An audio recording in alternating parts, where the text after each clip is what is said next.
Welcome to this presentation by InfoTrack on how to use e-signatures using SignIT integrated with Clio. SignIT is InfoTrack's e-signature feature powered by the industry leader DocuSign. Let me show you how this works with Clio. From Clio, as you can see, I'm in the main dashboard. I'll start by going into the matters and selecting a matter that I'd like to use to send, for example, an engagement agreement to the client to electronically sign. I'm going to select a matter I already have created. And from here, you can launch into InfoTrack. Once you have the integration set up, if you go to More Actions, you'll see the InfoTrack Launch button. If you go to the Documents, you can also do it from there as well. So if you have a document that you want to send, I can go into that actual document, click More Actions, and launch from there. For this demonstration, I'll just go over into More Actions at the top and click Launch. Now this will take you right into the InfoTrack portal where you can see all of the different features that we have available for you to use linked in with Clio. Now once you get to our portal, you'll see right away that there is the Clio logo, the name of your firm, and this little window here where you can select the different matters. From here you can select, let's say, a different matter to connect with. If I pick Shroot, I can click that, and now everything that I do will be linked with that matter. But let me go back to that matter with number 19 on it for the example for e-signatures. In the top left you'll see SignIT. That's our e-signature feature. When I click into that, it'll take you right into the portal. You'll see that automatically that the 19-green, which is a reference number from Clio, is automatically populated into SignIT. Here, once I click on Upload Document, it'll only bring up the documents available from that matter. This allows you and ensures that you only use the document that is specific for that client. Now I'm going to select the engagement letter and fee agreement, which you can also see as a Word document. We will automatically convert that into the format that DocuSign uses to ensure that you get the proper e-signatures. Once I click on Import, you'll see that it's been uploaded. Then I can click on Next. From here, I'll just choose the signer type, which is my client. If you had more than one signer, you can add additional signers and as many as you'd like. You can also set the signing order. So if a signing order is very important to you, let's say in a commercial contract, you can set who signs first, and then it'll go to the next person, and then the following. But in this example, I'll just use my client as the signer. Now in the next screen, you'll see the actual document and where I can actually put the signing fields. Here you can see on the left the different fields that I can put into this document. What I'll do is I'll find the area I want the signature, and I'll take the signature and I'll just click and drag it over. If that field looks a little too big, you can also shrink it down a little bit. You can also put in the date signed. I'll just put that automatically down there. And if you needed any other areas to be, let's say, initialed, you can also do that as well. Once that's done, you're ready to send it off to the client. I'll click on Send. From here, I'll put in my client's name. Let's say his name was George.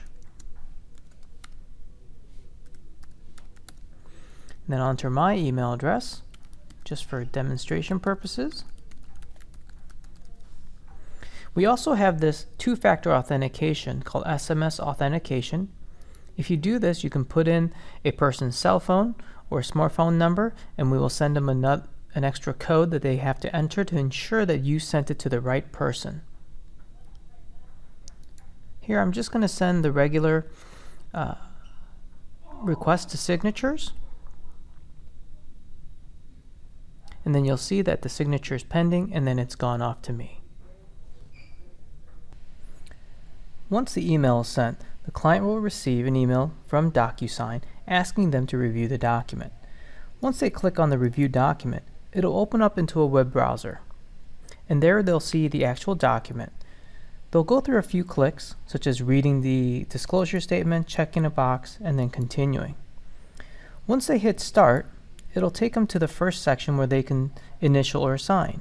Here, once you click on initial, it'll ask you to adopt a style, or if you don't like that style, you can change to a different signature style as well.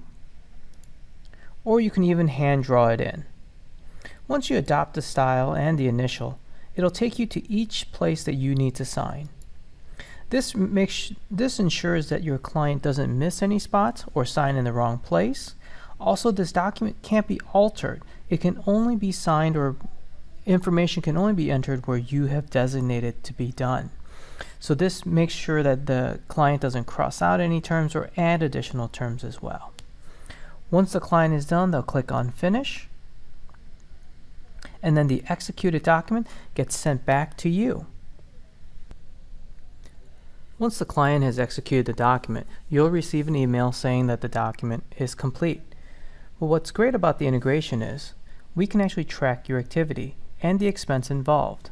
So if you go into the Activities tab, after the document has been signed, you'll see an entry here for InfoTrack SignIT and then the fee of $3. That's automatically pushed to your matter without you having to record it and do anything on your own.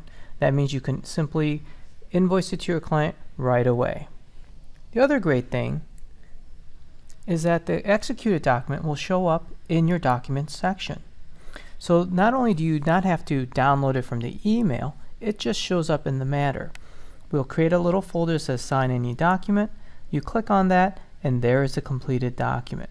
You can click on it to open it and preview, and also view all the signatures. It's that simple. Let's review the key integration and SignIT benefits by using InfoTrack and Clio together. Number one is the document access. All your Matter documents are available for uploading and then getting it ready to use the SignIT DocuSign feature. Number two is that executed documents are automatically saved. So completed documents are automatically saved back into your Matter. You don't have to download, export, and then import into Clio. It's already done for you. The third benefit is that expenses are auto-saved. Any fees related to SignIT are automatically saved back into the Matter. You don't have to create a manual entry. We'll automatically do that for you.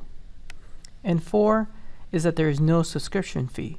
You only pay for what you use. It's $3 an envelope, so if you use it 2 times this month, it's just $6. You don't have to waste all the subscription fees, especially if you don't use it too often. Here are some other benefits. 82% of SignIT documents are signed the same day versus the paper format. Also, on average, documents are signed 9 days faster when you compare it to the paper method. And here's a huge saver. You save on average $36 per document when you compare it to the paper method, which consists of probably using UPS or FedEx to overnight documents and including a return envelope as well. And even though you do this, it doesn't guarantee that the client will receive it. And if they do receive it, if they'll sign it quickly and return it back to you. Also, it's a convenience factor for the client. It still does make it difficult for the client to go to a FedEx or UPS drop-off and to ensure that you get it back, and that you get it back with all the fields properly signed, dated, and initialed. Well, I want to thank you for listening and watching this presentation on e-signatures with SignIT integrated with Clio. If you have any questions, please feel free to give us a call at 844-340-3096 or visit us on our website, www.infotrack.com.